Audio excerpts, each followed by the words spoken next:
On the University Report, we will talk about Eating Disorders Awareness Week and learn more about the Cooper Living Center. Good evening and welcome to the University Report. I'm Kaylee Dunn. And I'm Mitchell Long. Here are tonight's top stories.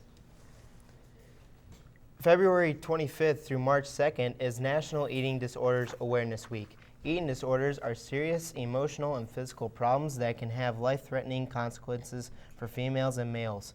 If you or someone you know are concerned about an eating disorder, contact Student Health Services and University Counseling Services at 342-1891 or visit Student Health Services on 2nd floor in Royce Hall. The Harry and Laura Knorr Gallery presents its first alumni exhibit. The exhibit will be on view for students and the public through March 19th. Exhibits range from paintings, photography, ceramics, and an interactive installation. Alumni artists include Tyler Andrew, Michael Hadfield, John Thomas Richard, and senior lecturer in broadcast productions, Dave Meinhardt. The Harry and Laura Knorr Gallery is open Monday through Friday, 9 to 6 p.m., and Saturday, 10 to 2. The Knorr Gallery is free and open to the public. To find out more about the Knorr Gallery, visit www.uw-platt.edu. UW-Platteville's Counseling Services invites students and faculty and staff to learn basic yoga postures and mindfulness techniques to improve your mental and physical well-being. Bring a towel or yoga mat. No previous yoga experience is required to participate. Class takes place on February 22nd and March 1st, 8th, and 15th from noon to 1 p.m. in the PSC's University North Room. Contact Peggy Hines at 342-1865 for more information. When severe weather hits the area, commuter students are encouraged to stay at the Cooper Living Center, located at UW-Platteville's farm. It has a kitchen, a meeting room, living room, and 6 suites with 2 rooms in each of the suites, including a bathroom and shower room in each suite. You can visit them at uwplatt.edu or call 608-342-1296 for more information. The Department of Performing and Visual Arts Theater and the Pioneer Players presented Ariel Dorfman's political thriller, Death and the Maiden. The play is recommended only for mature audiences. Performances are set for February 20th through February 24th in the CFA Theater. There will be a post-show discussion following the Friday and Saturday evening performances. Call the University box office at 608-342-1298 for ticket information. The Spring Blood Drive was held this week from February 26th through February 28th. The event was held in the Velzy Commons in Alsvik Hall. Times to go in were from 11 a.m. to 5:30 p.m. Appointments are preferred, but walk-ins are accepted. For more information, log on to www.redcrossblood.org. The Writing Center will be stationing tutors at the 2nd floor of the Carmen Library from 3 to 6 p.m. Monday through Thursday. Tutors will also be available on Sundays from 3 to 7 p.m. If students are interested, they should call to make an appointment at 342-1615. When we come back, we're going to talk about the Living Learning Community on Wilgus Hall.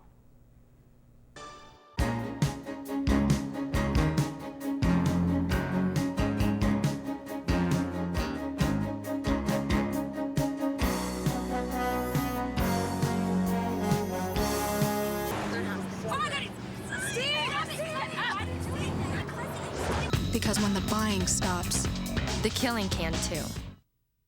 Wilgus Hall has started a living learning community for freshman women majoring in science, technology, engineering, or mathematics. The group is designed to get students involved socially and academically, as well as build friendships with people in similar programs.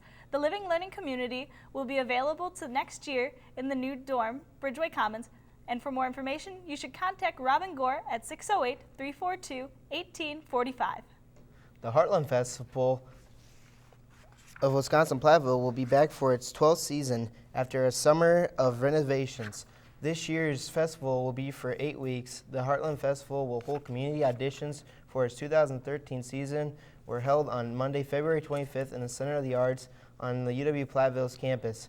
Children's auditions were from 4 to 6 p.m. for students entering 4th through 8th grade in the fall.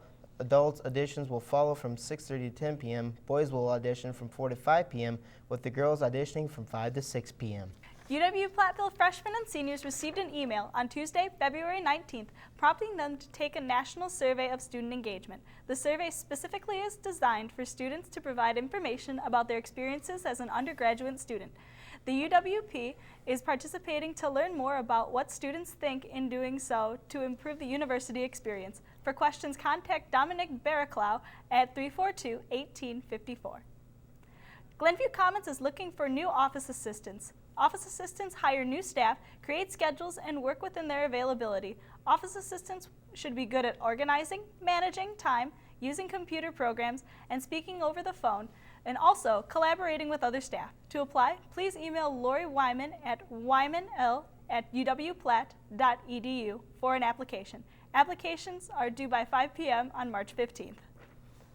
Are you interested in social media? UWP offers social media learning, which is an electronic mailing list that distributes discussions to those who subscribe. It is a place for anyone involved or interested in new media, mobile web, and technology to exchange information, ask questions, and ask for community support. For more information, contact Sarah P. Miller at UW-Platteville, Director of Social Community, Miller RA at uwplatt.edu or 608-342-1194. More than 100 University of Platteville students and alumni gathered in the Heritage Hall to prepare for the Nearly Naked Run at 7 p.m. last Thursday. People who participated in the half-mile charity run around campus were encouraged to wear as little as possible while still remaining in swimsuit-appropriate attire, with the temperature reaching 8 degrees. Participants were asked to donate gently used clothing at the event. Donations were distributed to Family Advocates, Great Country Homeless Coalition, and Social Services, and also the Women's Shelter. Next Wednesday, the Pioneer House will have an open mic night from 7 till 9 p.m. Students from all over campus came to sing, play music, and read poetry. Other students arrived to grab a bite to eat and watch their classmates perform. Students who wish to perform sign up before the show and are allotted 5 minutes of performance time per person. Students can also sign up more than once. For more information, contact the CPR office at cpr@uwplatt.edu. When we come back, we'll talk to head cheer and stunt coach Patty Mitch and cheerleader Shelby Swanson about the UW-Platteville Sparkle Effect.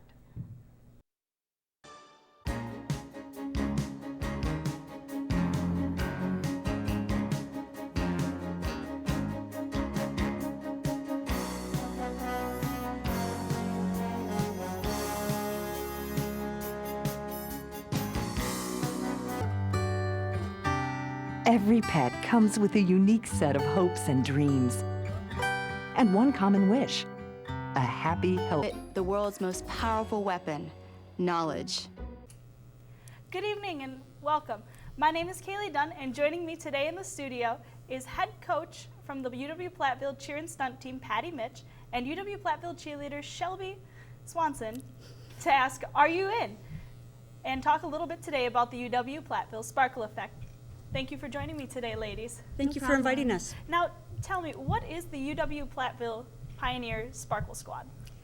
Our Sparkle team is an inclusive cheer and stunt team where we welcome individuals with special needs and disabilities to be part of our team, and they cheer right alongside of us at the games. This year it was primarily the men's basketball games, although that will expand next year. And we stunt with them, we practice with them. They are, for all intents and purposes, members of the University of Wisconsin-Platteville Cheer and Stunt Collegiate Team. And whose idea was it to manifest the idea of the UW-Platteville Sparkle team? Well, Shelby, who is a freshman on the squad, brought it to me, so she's very familiar with it. Yep. I actually, at my high school in Bettendorf, Iowa, my high school is at Pleasant Valley. We had a team there, and they started the very first team, and so I brought the idea to my cheerleading coach, Patty, and so she loved the idea and helped me out with it, and so we were actually the first collegiate team to start a Sparkle Squad. And you said that because of this acknowledgement and this all-inclusive team that you've created, other colleges and the universities have decided Correct. to do this? Yeah. There's over 80 high school, junior high, middle school teams in the nation. We were the first college, and it is a little bit different to do it at a college level than it is at a high school level because you have different age frames and demographics.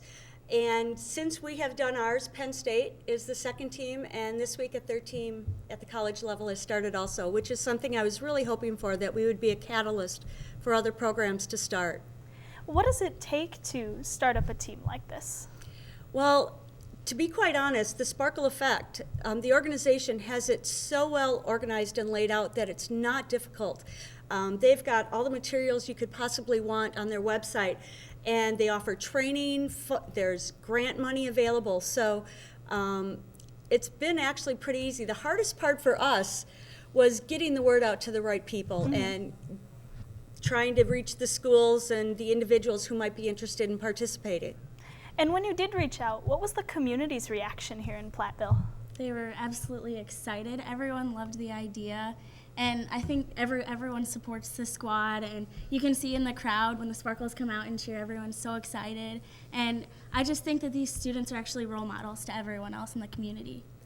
And what was the cheerleading team's reaction? How did they interact with the students? Everyone loved it. For the most part, a lot of our team, they had the option to do it, and almost everyone ended up doing it. And because we had so many people do it, each Sparkle has 2 mentors instead of 1, because usually the Sparkle Effect website, it recommends that you only have 1 mentor, but everyone was so interested, we had to kind of adjust.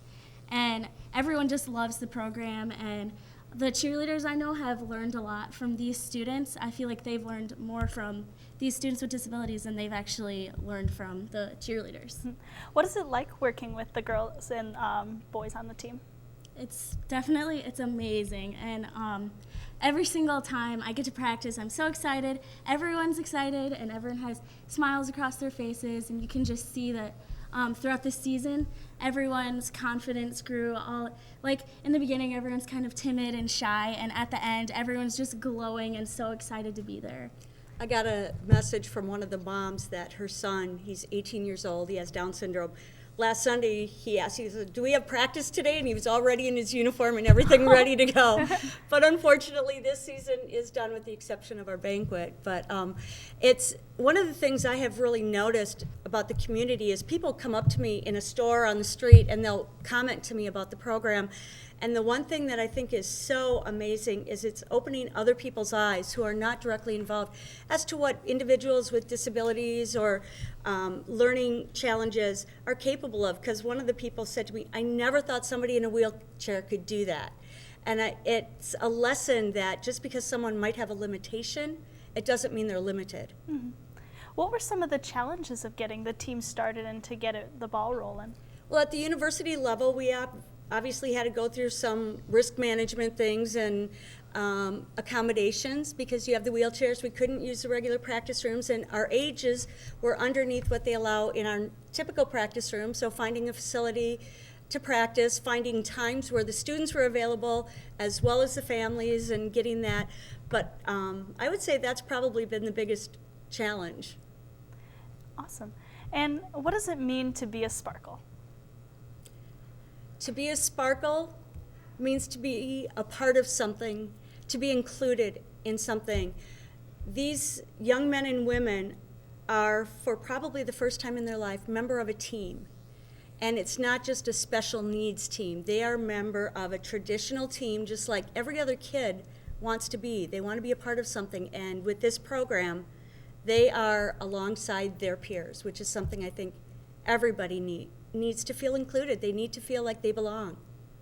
Well, thank you so much, Patty, and thank you so much, Shelby, for coming in today to talk about the UW-Platteville Sparkle Squad. For more information, you can check out thesparkleeffect.org, or Patty, can they get in contact with you? Absolutely. My email address is mitchp@uwplatt.edu. Well, thank you again so much, and we'll be right back after these messages.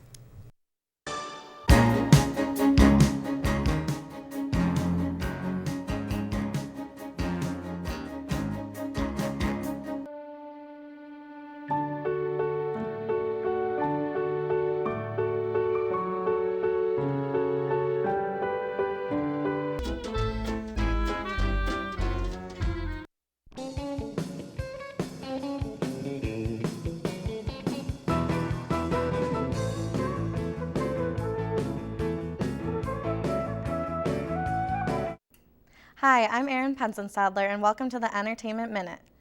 The Rollo Jameson Museum will be hosting its Winter Lyceum.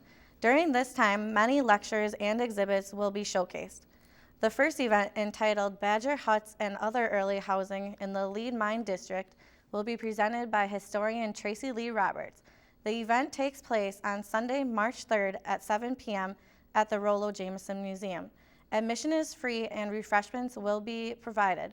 For more information, call 348-3301.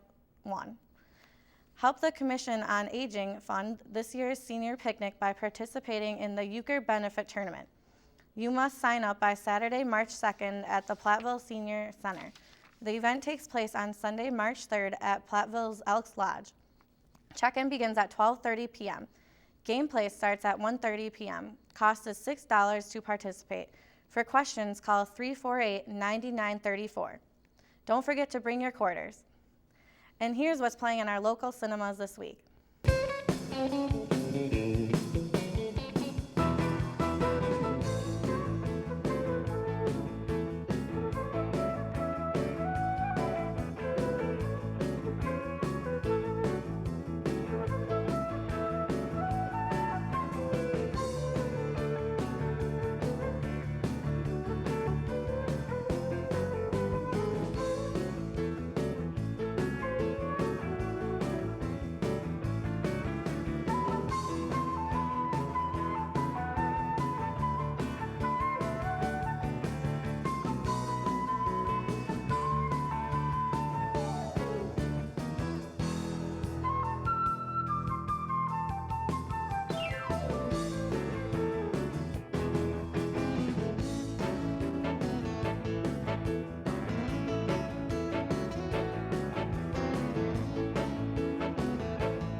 UW-Platteville's mixed choirs, which includes the concert choir, university singers, and chamber choir, will be presenting a program dedicated to showcasing Mozart's works ranging from the sacred to the secular.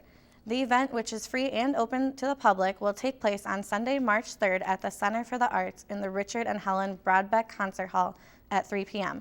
For questions, contact Dr. Robert Damari at uwplatt.edu. And that's it for the Entertainment Minute. Back to you guys in the studio. Thanks, Aaron.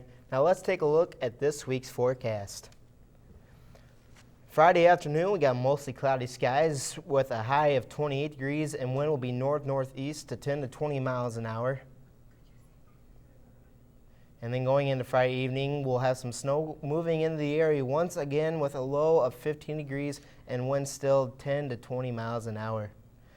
Going into the weekend, Saturday, we'll have a high of 31 degrees with partly cloudy skies and a low of 14. Sunday, mostly sunny with a high of 33 and a low of 15. Going further on into next week, Monday, we'll have snow again with a high of 33 degrees and a low of 26. Tuesday, partly cloudy skies at a high of 33. Moving into Wednesday, sunny skies at a high of 34 and a low of 23 degrees. Thursday, clouds are moving in once again with a high of 41 and a low of 33. And as we move into the weekend, on Friday we have sunny skies at a high of 44 and a low of 34 degrees. This week, we asked UWP students if they think NASCAR is a sport. I think NASCAR is a sport because it takes physical ability to drive the car and there's tons of competition in it. I think NASCAR is a sport because it involves competition and there's trophies and there's one goal and that's to win, like most sports. Not really, no. You watch cars drive around in a circle. I used to think NASCAR was a sport, and then I kind of saw the light and it's just cars driving in a circle. My opinion on NASCAR being a sport. I can understand why it shouldn't be a sport because there's not much physical activity in the sport, and it's kind of just a constant cars going around in a circle repeatedly. So, I mean, I can understand why it's not, but I've never really watched it, so I can't just say condemn it and say no, it can't be a sport. So, yeah. I believe NASCAR is not a sport because you're literally sitting in a car going in circles for a million times. No, I consider NASCAR to be a sport because drivers need to be in shape to stay for a long period of time under stress. Austin Glendenning, a senior fine arts major, is currently working on 40 sculptures in remembrance of men who were hanged in Mankato and St. Paul, Minnesota after the U.S.-South Dakota War of 1862. When the sculptures are made, they will be put on display at the new Ohio Winter Casino, which is owned by the Sioux Nation and located in Niobrara, Nebraska. So how about that question of the week? Do you think NASCAR is a real sport? Personally, I think it is. I mean, a lot of people say it's not, but I mean, it takes a lot of physical ability to drive those cars. A lot of people I know for a fact couldn't do it. And those whole suits that they have are really, really, really warm. Yeah, they are. Like, they lose a lot of water mass in there, so they have to drink a lot of water. It takes a lot of physical exertion. My grandfather actually had stock cars, so I got to drive around a quarter track. That stuff's not easy, I'll tell you what. That looks like it's all we've got for this week. We'll see you next time. I'm Kaylee Dunn. And I'm Mitchell Long. Have a great evening.